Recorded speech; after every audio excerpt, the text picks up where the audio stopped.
Thank you everyone for joining us today for our lunchtime webinar to learn about how Save the Sound is creating a sewage-free Long Island Sound with our staff attorney, Kat Fiedler. For those of you who may be a little less familiar with Save the Sound and what we do, we're a nonprofit leading environmental action in the Long Island Sound region. We fight climate change, save endangered lands, protect the sound and its rivers, and work with nature to restore ecosystems. And it's because of our supporters and members that we're able to continue fighting crucial environmental battles and provide informative webinars like this one. And I'm sure that you're all being really bombarded with requests for support this time of year. So get ready for one more. If you want to help us keep fighting in your backyard in the year ahead, we'd really appreciate your support if you can make it happen, so you can help make it happen. You can go to www.savethesound.org/donate to make a gift today for your regional environment, and I will put that in the chat box as well. Okay, so now just some quick housekeeping. We are recording, so I'm going to ask that everyone please stay muted for the duration of the webinar. And we're going to start with hearing from our presenter, Kat Fiedler, then open up to Q&A at the end. But if you have any questions, you can put them in the chat box in the meantime. And that's all. So I'm going to turn it over to Kat now. All right. Hi, everyone. Thanks for joining. I hope you're all enjoying our snowy morning. My name is Kat Fiedler. I am a staff attorney with Save the Sound, and I also have Soundkeeper Bill Lucey here, and I will probably be having him chime in every so often. Don't worry, Bill. I think I'll give you mostly softballs, and then Bill will be around in the Q&A afterwards too to help fill in where he can. So I'm going to be discussing how our legal team uses a broad range of legal tools to work towards a sewage-free Long Island Sound. I'm going to focus on some developments of our work from this year.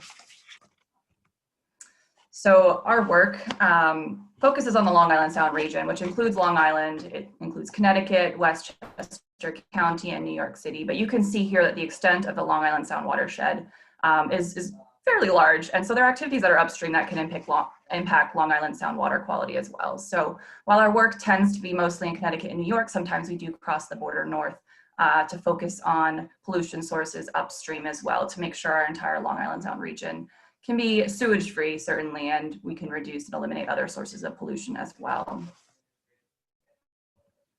So there are a number of sources of pollution that our legal team works to address to ensure that Long Island Sound and other regional waterways are healthy and protected. But this webinar is going to focus on sewage pollution. Sewage pollution can come from a number of different sources, all of which we work towards eliminating or reducing in our legal work. Raw sewage might flow directly from combined sewer systems during storm events. These are called combined sewer overflow events, or CSOs. I'll probably say CSOs throughout this webinar, but I'll try to spell it out as well.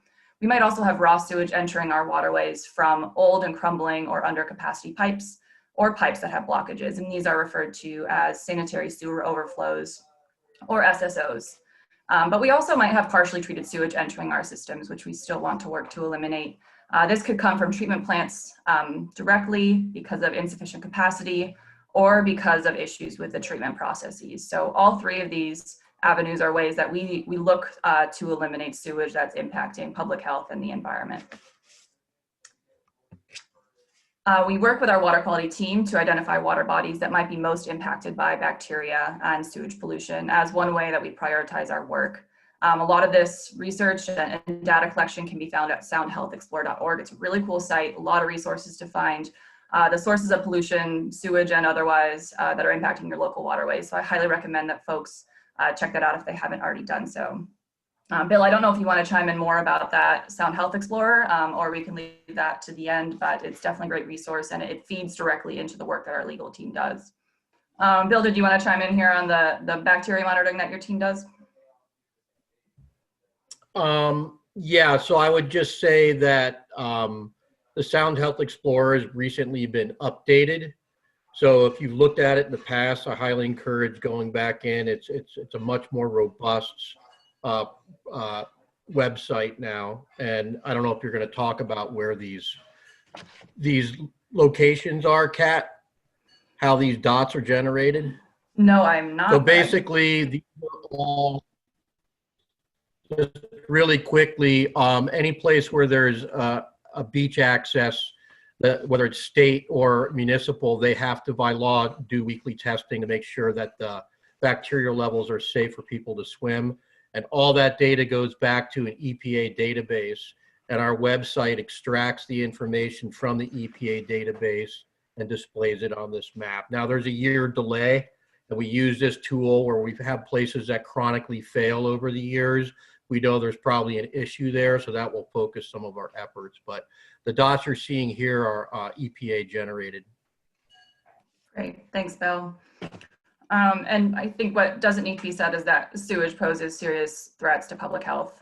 Beaches are often and should be closed after CSO events or after other sewage spills. So certainly important for all of us who are using these waterways to get this information and to reduce sewage impacts. Sewage also can cause impacts to the environment and fish. It can cause fish kills from anoxic conditions. This is a fish kill, I think, from 2018 in Black Rock Harbor. I will say we have a lot of Black Rock Harbor pictures in here in Bridgeport because Bill's boat is docked in that harbor. So we've got some great, I think, frequent observations going on there. So you'll see a few examples from Black Rock Harbor. I don't mean to focus solely on that waterway for the pictures that we have. All right, so I'm gonna break down very quickly the sources of these sewage pollution, just so we are on the same page as I talk about the legal work that we do, but we'll be brief here. So combined sewer systems are a historical accident. It's a purposeful design that we often see in old cities. These systems are designed to collect stormwater runoff and sewage in the same pipe. All of this, stormwater and sewage, is in theory going to be treated by the treatment plant if it reaches there. So it's a great thing if that can be accomplished, but it can only happen when we have either no stormwater flowing in there or very low amounts of stormwater. So we see here in this diagram that it is a dry weather day. All of this sewage is flowing directly into the treatment plant. However, during these wet weather events, you're going to have a lot more stormwater, and that might be rainfall, it might be snowmelt. We'll see a lot of snowmelt after this storm if we ever do warm up again before spring.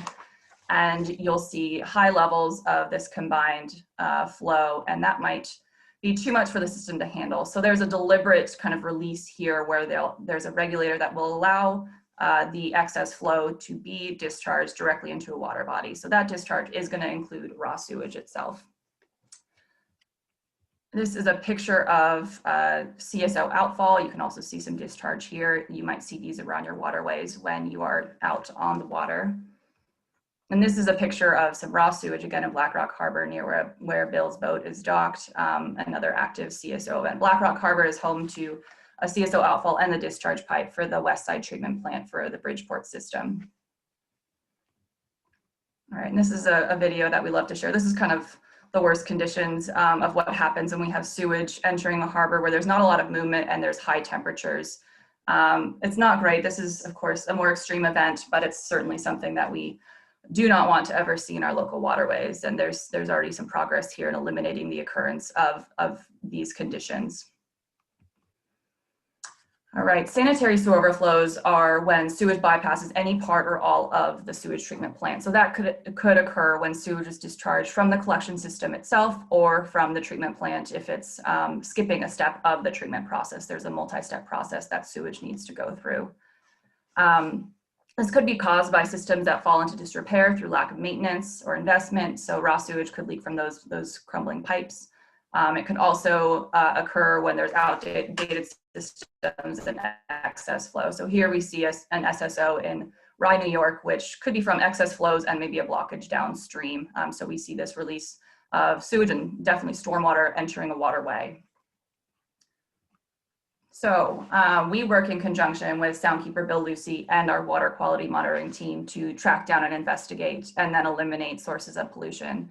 We take reports from our Save the Sound colleagues or members of the public or our other environmental partners, and we do regular reviews of the reported information as well in order to find where our work is needed. There are opportunities for our legal team to fix it or to work towards eliminating sewage across agencies and regulatory processes. So our legal team's work spans the spectrum of legal tools, and it does not just mean litigation. And that's really what I want to focus on here in this webinar, is how we use all the different tools, and litigation as kind of a backstop when that's necessary, and sometimes it is, but there's a lot of other legal work behind the scenes as well that is worth noting. So we do some legal watchdog work, and by that I mean tracking compliance, working with regulated parties, which for sewage is municipalities and utilities. We do information sharing with the state and federal agencies, which could lead to the state agency or the EPA to act themselves, or it could lead to our own enforcement and litigation actions by our own team. So as I mentioned, and as I'm sure you know and probably expect from this webinar, we do bring our own enforcement actions in court. This might be enforcing permit requirements or statutory prohibitions against sewage overflows. Enforcement by states and EPA require a lot of resources and sometimes political will, and sometimes one of those is lacking. So it's really important that nonprofit entities like Save the Sound come in and fill those gaps in enforcement, and it's built into the Clean Water Act itself for us to have that role. We also do administrative and legislative advocacy. We support funding sources. We comment on federal and state proposals, and I'll get into some examples of that in a few minutes. And finally, we do some community organizing as well. So we work with local residents and other environmental groups to make sure that they're in these discussions about solutions and that their concerns are heard. All right, let's dive into some examples now. So starting with our watchdog work, I really want to show the importance of the investigations, the communication with agencies, and the pushing of regulated parties that happen behind the scenes before or instead of litigation. This is a lot of our legal team's work, and it is often not seen or it's not understood in terms of its importance that it plays in furthering the goals of a sewage-free Long Island Sound. So this example is our watchdog work as a response to specific events. So on July 6th and 7th, there was a large sewage spill in Hamden, Connecticut, and it resulted in 2.1 million gallons of sewage that was discharged into the Mill River. This was discharged from the Greater New Haven Water Pollution Control Authority system. The spill was caused by hydrogen sulfide corrosion that ultimately caused the pipe to collapse. Beyond the spill itself, there were a few other issues here. The public was not notified promptly. There were some issues in how that worked. Most of the public didn't hear about this until around 48 hours after the spill began, and that left many members of the public unknowingly in contact with this sewage while it was still being released and still in the waterway. Our follow-up included Soundkeeper Bill Lucey going out to the Mill River and testing the water to see if there was still some bacteria and sewage risk and contamination present in the Mill River. And our watchdog work on the legal team included conducting a Freedom of Information Act request for documents that showed the cause of the spill, the response, and any information as to the condition of the section of the pipe prior to the spill. So we really wanted to understand why this occurred, whether there is a risk of other similar spills in the system that we can work to prevent. We've had discussions with the WPCA, and we do continue to review these documents. And we want to ensure that there's monitoring for hydrogen sulfide corrosion and that emergency response is really robust. So we appreciate learning about kind of the system in place here and really troubleshooting to see what we need to do to move forward to make sure this doesn't happen. Another response from this that came out with the poor notification is some follow-up with the Sewage Right to Know Act. And I'm going to get to that a little later. There were a few examples of where that law can be improved to make sure that we have clear lines of communication to the public. So that's some follow-up legislative work that we're doing this coming session. And again, I'll get to that in a few minutes. All right, this example is an example of our watchdog work as regular review of compliance data and monitoring permit renewals. So through our regular review of reported sewage overflow data, we identified Norwalk as having a very high frequency of sanitary sewer overflows from their collection system. This is largely caused by failing infrastructure and sometimes caused by excess flows from storms. So we reviewed the routine maintenance and the rehabilitation that's conducted by Norwalk and their compliance with an enforcement action by EPA. They are making significant investments, but we're really looking for what's missing here, what's not being done yet that needs to be focused on so that we can start to reduce the frequency of these SSOs. We just haven't seen true dividends from the work that's being done yet. So we've been meeting with Norwalk and we're continuing review of the documents that they've provided us. In the meantime, their plant permit renewal has come up. So we also requested a public information hearing on the renewal of this permit. And that hearing is scheduled for January 14th. And we will be sending out some information through our email listserv on that if folks want to participate and listen in or provide comments. We submitted comments requesting that the permit incorporate requirements that require justification for the use of these outfalls. They have 2 outfalls that are used for excessive flows in particular, which do discharge raw and partially treated sewage during high and extreme storm events. We also are looking for plans to reduce or eliminate their use. So we'll see where that goes in the permit renewal process, and then we will continue to review the material that we have from Norwalk and the projects that are being done. Bill, I don't know if you want to talk about this picture. It's of the Wall Street, the Wall Street CSO outfall that was recently discovered. Yeah, just really briefly, this is why you need to do systematic checkups on this. This outfall, I believe, was built a long time ago. It's made out of brick. I think it was upgraded 40 or 50 years ago. I think, what was the last record? 1938. Is that correct, Kat? Oh, that I don't recall. Yeah, it wasn't really on the plans, and you got to remember that a lot of these towns have been around for a long time. And when they started putting in sewage systems, they didn't have AutoCAD. They didn't have a lot of the modern technology, the cameras that you can run up to check on them. So this one was discovered, and from the video from the engineer, there was a clear connection between the main sewage line and the Norwalk River. And what's gone on since then is they've walled it up, and they have a flow meter to understand how the hydraulics will work once they block that off so it can't access the river anymore. So there's a lot of work being done to try and tighten up these systems all around. All right, thanks, Bill. All right, and this is an example of our watchdog work as monitoring and commenting on plan updates. So all of these systems have plans that are being updated on a cycle, and we watch those plans and see what changes need to be made when they're being renewed. The Metropolitan District Commission serves the Greater Hartford area, and it is a combined sewer overflow system. Again, CSOs are a historical accident. The old cities are just plagued with eventually eliminating the use of those overflows. It's a lot of work and a lot of investment needed. The EPA issued a CSO policy in 1994, which included a requirement that every municipality with combined sewers develop a long-term control plan, an LTCP, to eliminate the occurrence of CSOs. So that work might include tunnels, holding tanks, or flow reduction measures like green infrastructure.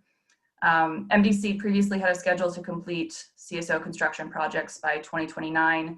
They had requested a pretty significant extension to around 2058. And that's a long time after we really started to put attention to this in 1994. So we were certainly concerned about that. We've recently learned that their DEEP is likely going to be putting forward or approving a short-term schedule for about 10 years for projects to continue progress that we're seeing in investments being made by MDC.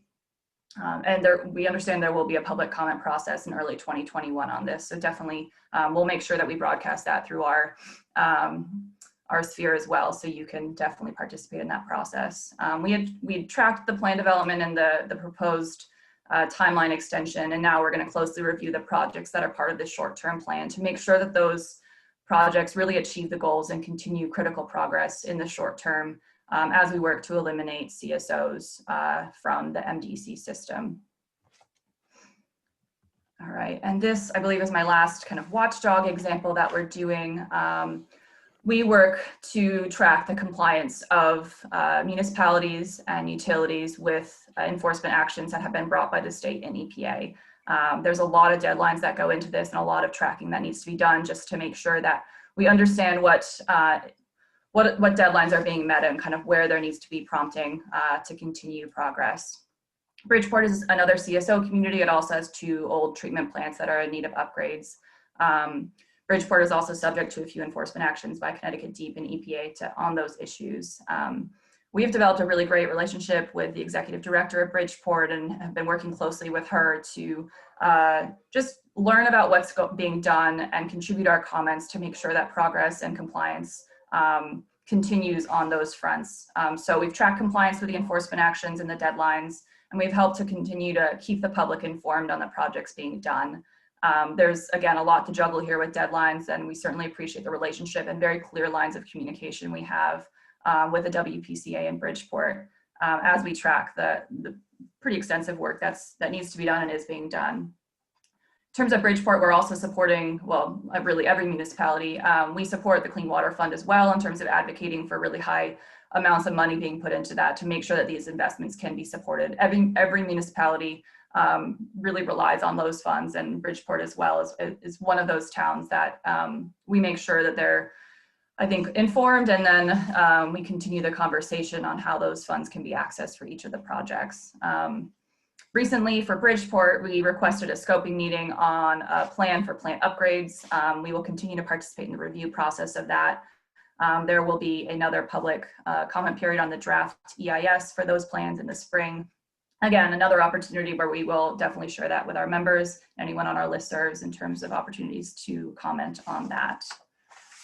And as I mentioned, we worked closely with the Black Rock community and other Bridgeport neighborhoods on these issues so they can be informed about the important work being done. All right, and now we're gonna touch briefly on litigation. We do litigate, we do bring Clean Water Act enforcement actions. Our watchdog work, like the examples above and otherwise, often lead to litigation. And that happens where the best solution is to ensure court enforceable projects and plans that will guarantee that needed work and investment is done. This is not always the best path, but frequently it is in order to ensure progress and to avoid the starts and stops that often happen with changing staff and with funding streams that run out or need to be reinvigorated. So the Clean Water Act authorizes Save the Sound to bring lawsuits on behalf of our members. Darien is an example of, I think, the relationship that we certainly love to have with towns. Even when we approach them with litigation, we had a great collaborative relationship with them to discuss solutions. We approached Darien after identifying issues with their collection system that warranted further study and rehabilitation in order to eliminate sanitary sewer overflows of raw sewage.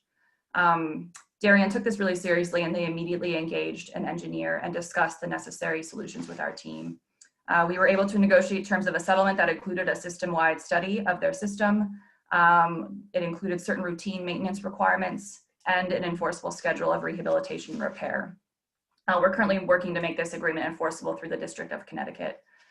There's another lawsuit that many of you might be aware of with Westchester County and several 11 Long Island Sound towns in Westchester County. I won't go into too much detail on this lawsuit, but our legal team has since negotiated several lawsuits with these towns, and I understand that there's some breaking news on another settlement that should be coming public today or in the next few days. So watch out for that, but I can't speak to that publicly just yet. But a lot of movement on that front. I don't know if I mentioned this, but the complaint was filed about 5 years ago. So we're starting to really see dividends from that work and our litigation there. All right, so I'm flying through this, but we're gonna go to some advocacy work that we did. Of course, everything I just discussed could be described as advocacy, but here I wanna talk about our legislative and administrative advocacy. Some of our legal work to eliminate sewage is less direct than litigation may be, but it's still a really critical component of the work that needs to be done. It underlines virtually everything else that I spoke about today in terms of the policies and regulations and statutes and permit requirements, really, that we're able to enforce and to use. So in terms of administrative advocacy, we do comment writing on policy proposals, rule changes through the federal government or the state. One example of this is the EPA's recently proposed policy change in their financial capability analysis that is used to determine schedules for compliance with the Clean Water Act. Our belief is that the proposal was applied, it applied a very narrow financial analysis that looked only at rate increases to customers as the primary measure for determining whether a schedule should be permitted to be slower or really just the duration of that compliance schedule. This plan didn't require consideration of funding through mechanisms other than rate increases. It didn't require consideration of other funding sources like clean water funds or stormwater fees. And it considers environmental harm and environmental justice more as an afterthought. So this proposal by the EPA unnecessarily leaves lower income communities with slower progress towards clean water. And these are the very communities that have seen limited investments in the past, so there are significant issues to be addressed. We submitted comments in opposition to this proposal, and we continue to review such analyses that are used for the development of plans. And we will contribute similar comments in terms of the scope of funding sources that need to be considered when we're looking at financing some of these projects. The next two examples I want to touch base on are more legislative advocacy. It is critical for what we are asking towns to do that there is some funding sources, including the Clean Water Fund. It is the primary funding mechanism for municipal wastewater projects. So we support legislative efforts to secure high funding amounts for this fund. We also often help municipalities that need to learn more about the process for accessing these funds if they haven't used them yet. But it is a really critical component to make sure that what we are asking towns to do is actually feasible and that we're doing everything we can to support that. Bill, I know you're kind of our guy for the Clean Water Fund, so I don't know if you want to jump in with any further comments on our work there, but feel free to do so. Just that I know we've had good luck at the legislature, at least with it in the committees, of asking for increased funding. As we all know, Connecticut's on a debt diet, and there's a bond cap, which makes it more difficult to get these funds. But it's still, compared to the rest of the states in the United States, Connecticut has a very progressive program. So if you're a CSO community, you can get 50% grants for work that needs to be done directly related to CSO abatement. So anytime you hear of the Clean Water Fund, talk it up, and we just want to try and keep those dollars moving till we get all the CSOs completed. This is the Sewage-Free Long Island Sound. There's also another interior group that calls for a CSO-free Connecticut, would be another bumper sticker. So once we handle the CSOs, we'll be in a lot better shape. So yeah, the Clean Water Fund is a key to solving our problem. Thanks, Bill. And I think with our work on the Clean Water Fund, I think we certainly as an environmental organization want to acknowledge the expense of what needs to be done in our systems just to catch up with historical issues of our systems, old outdated systems. So we want to make sure that we can we're not asking for unreasonable things, that we can really support it from all directions in this work that we do. All right, the final example of our legal work I want to touch on is the Sewage Right to Know Act. Under the Sewage Right to Know Act in Connecticut and the Sewage Pollution Right to Know Act in New York, municipalities and utilities are required to promptly report any sewage overflows from their system.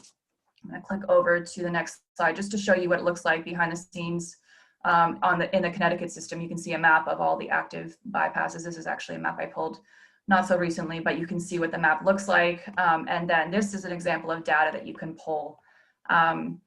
It's a little clunky, but you can get there. And there's a lot of information you can find that the public can see for overflows. These are all unpermitted bypasses that reach water bodies. And I pulled this, I think, a day or two ago. We shouldn't see much from the snow yet until it really starts to melt, but we will probably see some overflows that are triggered from that with all that reached us yesterday. So you can see the type of bypass, the cause, the estimated volume. There's a few columns to the right that I cut out because it wouldn't fit, but it's a great resource, albeit a little bit difficult to navigate if you don't use it as often as Bill and I do virtually every day. But that's something we're trying to work towards. So with the Sewage Right to Know database, we certainly use this in our work all the time to both look kind of collectively at trends, look for municipalities that have chronic issues. We want to see where are we seeing the most trouble from sewage collection systems. But we're also use it to alert us of large-scale sewage overflow events. And it's a system that the public can use as well. Through our recent work, we've identified opportunities to strengthen the Sewage Right to Know Act in Connecticut. So we'll be making that push in the 2021 session. Bill and I are working with Connecticut Deep and other environmental partners, and we certainly have heard from many municipalities that they support these efforts because they also see some room for improvement in the law right now. A few examples of what we're going to be pushing for are real-time notification to the public through some sort of live notification system. This could be email or text, or it could be social media. New York has a live notification system where you can get texts and emails. So you know fairly promptly when a sewage overflow event is happening, so you can avoid that area. We're working to get something like that so you don't have to navigate through the website for Connecticut. We're also looking to clarify reporting to municipalities and downstream towns to make sure that there's prompt notification coming from public officials as well. And we're looking to improve the reporting and make sure that it's clear and as detailed as possible. So keep your eyes open for that next session. We'll certainly be looking for your support, whether you're a member of the public, whether you're a staff at a municipality or what have you. There's a lot of room to keep moving this forward, what is already a really effective law.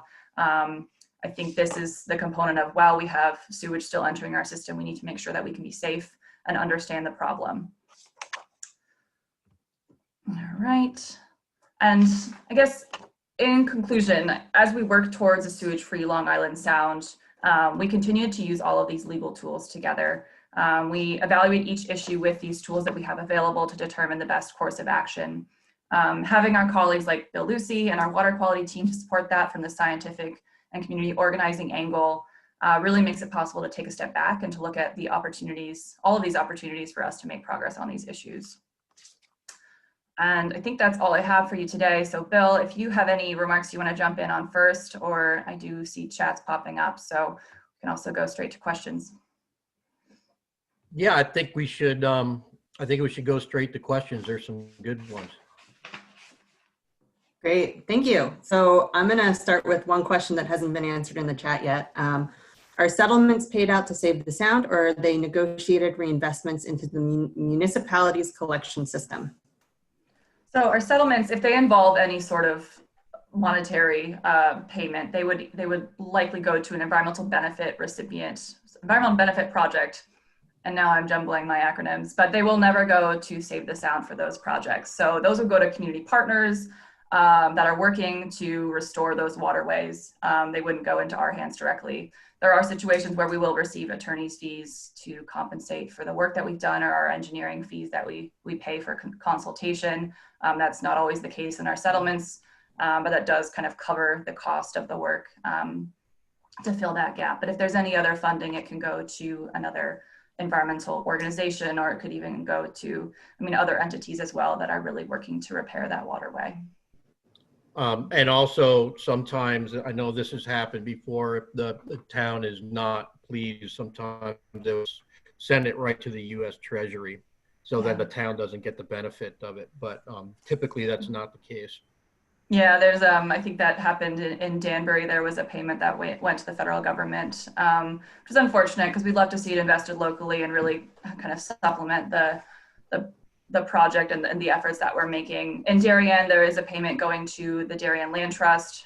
So that's a really great partnership of our work. Sorry about that. I might have more dogs barking in a second. This is a question from earlier in the presentation. Are you seeking a financial settlement from GNHWPCA? So we're still investigating that one and reviewing the documents we have. So I certainly can't speak to that. We're in the early stages of reviewing the engineering documents we have and the reports that have been submitted or to the EPA through just their regular work. So certainly not there yet to even consider that. Our main goal is never a financial payment. It's to make sure that we don't have these issues happen again. That's if financial payments were to happen in any litigation we've done in the past, it's not our goal by any means. Okay, this is a big one.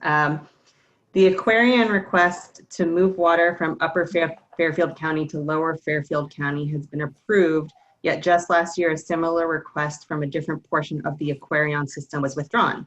With climate change and overuse, can Save the Sound help to stop this water moving and encourage water conservation? We see how shortages in other parts of the country and world cause major problems. I'll grab that one, Kat, if you want. Mary, we're doing sewage, but I will answer that a little bit. We were informed that was going to be approved. The water in the Bridgeport system is a lot of Easton and Reading. There are those big lakes up there, Hemlock Reservoirs, a lot of water up there. And I know they've worked with Trout Unlimited in the past.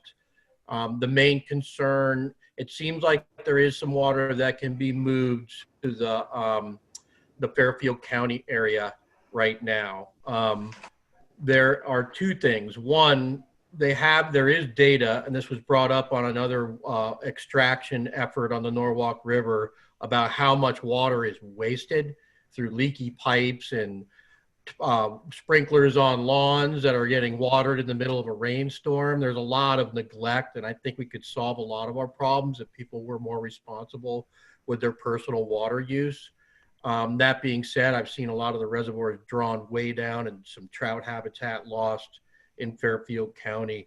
So it's all a balancing act, how to maintain the habitat and keep people's needs. One last thing I will say is Connecticut Deep just published a paper utilizing stream cameras, basically cameras that take photographs over 24/7 over a certain interval, and you can relate that to stream flow. So I think a lot of streams are becoming stressed, but they're not monitored.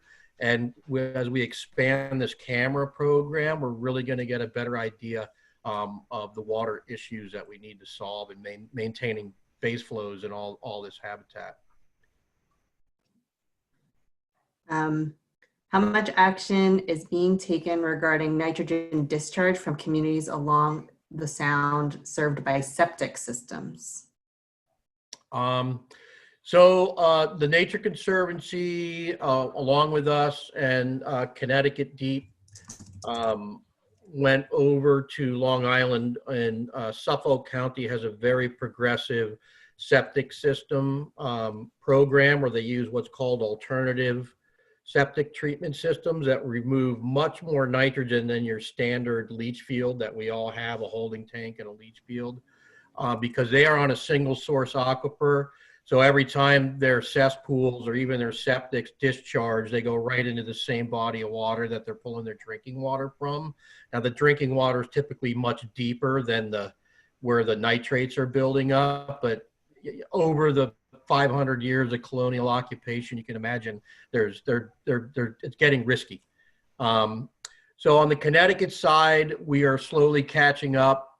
There was a recent presentation where a groundwater model has been made with some measurements from the United States Geological Survey. They're older measurements to ground truth the model. And they're looking at where nitrogen is getting into groundwater from septic tanks primarily. It can be lawn fertilizer as well. And there's some other sources. The forest naturally is depositing some of this through leaf litter and whatnot. But they're working out those numbers to figure out where the worst septic issues are. So we could hopefully start changing some of the regulations on these alternative septic systems. It's a much longer conversation, but yeah, we definitely need to address that issue. Thank you. Okay. Sewers were installed at Point of Woods Association near Rocky Neck. Other associations are other associations connected to sewers too, and how do we push that forward? I think I asked that question correctly. I don't know if I know the specifics of what's going on there. I know, Phil, if that was a question from Phil Schmidt, if you want to, you're welcome to unmute and explain your question a little more. Sure. We had about 10 years ago, we worked with the state to be able to, as an association, get sewers installed because we were on rock ledge and it was a real problem. Did clean up the sound a little bit, and I know that they're doing it on some of the places next to us, and I just would like to see this along most of the shoreline if we could get it done. Yeah, I mean, the thing about having sewer lines has always caused some tension because those who want to protect the shoreline from more houses being developed have pushed back against these alternative sewer systems that reduce, or septic systems that reduce nitrogen, and the same argument goes for installing sewer. But a well-run sewage plant can remove a lot more nitrogen. So I think you're absolutely correct. These problems have a whole suite of solutions. And when you are in that rocky, ledgy granite area, it's very difficult to put in a good septic system. So sewage is the best way to go. I mean, we have come a long way from the pipes going straight from the holding tank to the shoreline. But there's a long way to go. Yeah, thanks for bringing that up, Bill.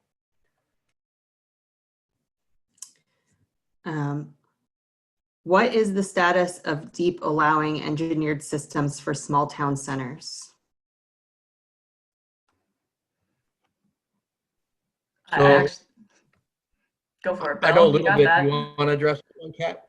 No, I think you should address that one because I think you know more than me. So right now, you can't do individual systems, but you can do community alternative systems. These alternative, I mean, they remove a lot more nitrogen than your standard setup. They're much more advanced. They put out less pollution. I just saw a permit come through for, I think it was in Guilford with a Walmart, some other big box stores, and DEEP is permitting those. And I don't know if this was a regulatory change or a legislative change. I don't even know if it's approved yet, but my understanding is they're trying to increase the size that you're allowed to do. I think there was a cap at, I forget, 10,000 gallons, and I think that's being changed. Like, those numbers could be wrong. But yeah, DEEP is still in charge of those larger systems. And I think that's a good way to go because you can share the cost between different users. If you can't afford to put in a whole sewage system, you're still benefiting whatever stream you're discharging into. Yeah, this is Bill Neal. My understanding is that shopping centers and single places, I'm from Westbrook, so Water's Edge has a very efficient small treatment system. But Westbrook Town of cannot build a small equivalent engineered system in the center of town, which would allow greater density, economic development. Maybe we don't need it outside of the center. So my understanding is you can either have a giant system like Deep River Chester or septic, and it's the DEP in the way, not technology. Yeah, and I think that's why I'm trying to remember back, maybe someone from DEEP on the call could answer this. They were trying to increase that size. But yeah, is it being increased to the size that's, necessary for Westbrook? And I could see the use there. I know Westbrook's got some issues. I live in Killingworth, so I'm just up the road. So yeah, we keep meeting with folks. And like I said, that is an issue amongst the environmental community. Some people don't want to see more development, but we want to see clean water at the same time. But in a city center like Westbrook, where everyone's there, you could actually increase density without affecting open space, like Europe. The people live in the cities, and then you have a lot of open space around you, which I think is a good model for all sorts of reasons. I'll check into that. I'll see where that regulation is, and feel free to reach out to me through email. All right, so we have a question of how is bacteria monitored? And I'll let Bill, if you want to address that, but real quickly, I'm just going to say that we do bacteria monitoring through the Unified Water Study, and you can find all of the results of that from the 2021 on the soundhealthexplorer.org, which I will share the link for in the chat right now. But Bill, if you want to go into that in a little more detail, of course. So we have two methods. We have a systematic sampling that we do. We have known locations, and we use citizen volunteers. This is run out of the Mamaroneck office with our water quality program. I'm not personally involved in this one. And so volunteers of all ages will go out to a location and take a sample once a week. And we have a lab with incubators, and we run all the samples, and we generate a report, which Emily mentioned you can review. And we have different criteria, whether it's been raining, because that'll bias the sample. If you get dry weather, samples that are high for bacteria, many times that means there's a broken sewer pipe. or a leaky septic system that can be pinpointed. And then what I do is I'll get reports from people that there's a smelly pipe, or if I'm patrolling along the coastline, I see a pipe that's running water, I might just sample them. I did this in Bridgeport last year. There were a lot of pipes running water over on Bridgeport Harbor, but they were just intercepting groundwater and none of the bacteria counts came up high. So that's opportunistic sampling. And then I mentioned to someone, I don't know if I mentioned to everybody, we're looking at expanding that effort. We just had a meeting before this webinar with Roger Torrey Peterson Audubon Center, who's getting a new building. They're looking at a wet lab. We have people who want to sample out Eastern Connecticut, and bacteria samples only have a 6-hour holding time. So if I sample something upriver in Lyme, I got to run it all the way down to the Mamaroneck office to get it tested there. So I do have a little system in my barn, a little secret bacteria mini incubator. So I can do them here as well, but we're looking to get some lab space on Long Island, out Eastern Connecticut. So citizens have the ability, if they run across a smelly pipe, they can grab a sample, and there's a lab nearby affiliated with Save the Sound that you can run the samples and potentially find the problem and fix it. And that's usually what happens. When we find a bad spot, we notify the town and they send the Public Works out. And many times we locate a break, and then Public Works goes in and fixes it, and then the pollution's gone. That's our real intent, is to get that system functioning. This one may be a Kat question. So is our advocacy geared towards any grassroots community efforts? Yeah, I'll start off on this, but I'll probably pass it back to Bill as well. Certainly, I think there's a lot of what we work on that does require the public to stay informed, to inform us of what they're seeing on the ground in terms of day-to-day impacts. That certainly is important for sewage overflow events. Bridgeport, I think, is a really good example of that. There's a really engaged community there that wants to know the progress of what's going on in their waterways. So Bill's done a great job of engaging a very significant group of folks there, and they've helped support us in our comments. They come out to meetings and really, I think, show the energy. And I think having that attention of communities on these issues is important to keep public officials focused on it. It helps public officials make investments on these issues. Again, there's a lot of starts and stops in this work. This is a long process. This is a marathon, a very expensive marathon. So we really need to keep the public engaged. Bill, I don't know if you want to speak directly on Bridgeport. I know in Norwalk, there's a lot of interested community members as well that are focused on water pollution from a number of different angles. Yeah, I mean, we have a network of people all over the place, and some are very diligent and some are one-offs, and it's really helpful. We do have a lot of interested people in Bridgeport, and fortunately there, the WPCA, I think Lauren Mappa might be on this call. She's been very open with the community. There's been a lot of transparency, what the plans are. There's already been changes because of folks' concerns over the years. This last summer in Bridgeport's the first summer that, talking to people who have little businesses down there at Captain Cove Seaport, that there weren't any really horrific days of terrible smells. And that's the first time in years that old plant's actually been run adequately. And then there was one more quick one, nitrogen TMDLs in this. I'll just address that really quick. Nitrogen, total maximum daily loads, that means how much nitrogen you can dump into a water body.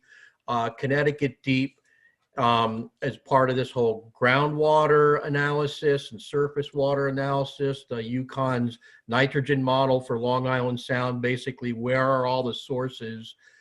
They have started a process by which they are gathering much more fine-grained data on a bay by bay, a harbor by harbor basis, and they are going to start assigning TMDLs, total maximum daily loads of nitrogen, into these bays. You have to customize it because the flow, the tides, the geology, the inputs are all different. So that work has started. I believe Norwalk's on the list and Black Rock after the first one, which is being done out in Eastern Connecticut. So that's coming. So over the next 5-10 years, we're probably going to see a lot of those nitrogen limits on our bays and harbors. Thank you. So we have a few minutes for a couple more questions. What's your position on I&I enforcement of municipalities? That's a cat. Yeah, I'm not sure about what our enforcement or what our position is on that. I mean, we want to see I&I reduction. So I&I refers to inflow and infiltration. So those are often causes of excess flow or causes of breaches in the system. We certainly, in our litigation, we look for I&I studies that evaluate those issues throughout the system, and then distinct projects to help eliminate I&I. Not sure what the question means in terms of position again, but it's a critical part of reducing sewage overflows. I'm not sure if there's any clarification on that in the comments, or the commenter wants to ask that. But that's something that we're always considering. Oftentimes I&I studies are in distinct portions of the system. So it might be for a certain area within a broader system. So in our litigation too, we look for, SSES, Bill, help me out here. Sewer system evaluation study. Take these for granted as attorneys sometimes. And those are looking at the system as a whole. So, and those might include information that you get from an I&I study, but it helps you look to prioritize within a system. So municipalities can do more than just emergency response, but they can be proactive in the work that they do. Happy to add more if the commenter wants to clarify.